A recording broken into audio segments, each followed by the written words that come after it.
বেহাল রাস্তার কাজ দ্রুত সম্পূর্ণ করার দাবিতে পথ অবরোধ করে বিক্ষোভ দেখালো স্থানীয় বাসিন্দারা। ঘটনাটি ঘটেছে দক্ষিণ দিনাজপুর জেলার বংশীহারি থানার নারায়ণপুর এলাকায়। পথ অবরোধের জেরে বন্ধ হয়ে যায় বুনিয়াদপুর কালিয়াগঞ্জ রাজ্য সড়কের যান চলাচল। পরে পুলিশের আশ্বাসে পথ অবরোধ তুলে নেন এলাকার বাসিন্দারা। এলাকাবাসীদের অভিযোগ, বুনিয়াদপুর থেকে জোরদিঘি পর্যন্ত 6 কিলোমিটার রাস্তা দীর্ঘদিন ধরেই বেহাল অবস্থায় পড়ে রয়েছে, ফলে তীব্র সমস্যায় পড়তে হচ্ছে তাদের। পরিস্থিতি সামাল দিতে ঘটনাস্থলে ছুটে আসে বংশীহারি থানার আইসি মনোজিৎ সরকার সহ বিশাল পুলিশ বাহিনী। পরে পুলিশের আশ্বাসে পথ অবরোধ তুলে নেন এলাকার মানুষজন।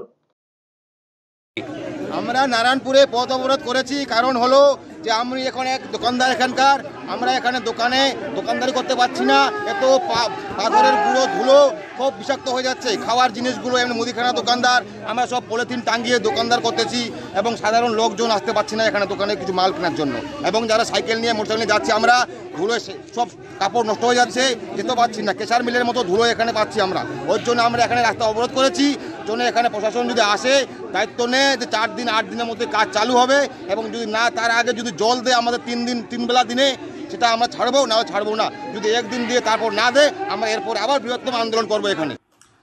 আজকে নারায়ণপুরে একটা পথ অবরোধ হয় এসএস ট্রেনে। আপনারা জানেন যে ওই এসএস ট্রেনটা পিডব্লিউডি রিপেয়ার করছে, কিন্তু রিপেয়ার করতে করতে কিছুদিন পরেই কাজটা বন্ধ হয়ে যায়। তার ফলে এলাকাটা ধোঁয়া এবং নোংরা পড়ে যায়, আশেপাশের লোকের খুবই অসুবিধা হয়। এর আগেও গত 19 তারিখে পথ অবরোধ হয়েছিল, 15 তারিখে পথ অবরোধ হয়েছিল মোল্লাপাড়াতে।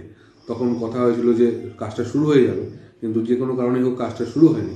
তো আমরা যাই হোক লোকাল লোকের সঙ্গে কথাবার্তা বলে আপাতত এই পথ অবরোধটাকে তুলে দিলাম। কিন্তু আমরা কালকে মিটিং করব অল কনসার্ন, মানে পিডব্লিউডি নিয়ে, এসডিও অফিসের লোক নিয়ে এবং মিউনিসিপ্যালিটির লোক নিয়ে মিটিং করে, যাতে একটা যতদিন কাজ না শুরু হচ্ছে রাস্তায় জল দেওয়া হয় প্রপারলি, মানুষের অসুবিধাগুলো অ্যাড্রেস করা হয়, সেটা দেখার জন্য।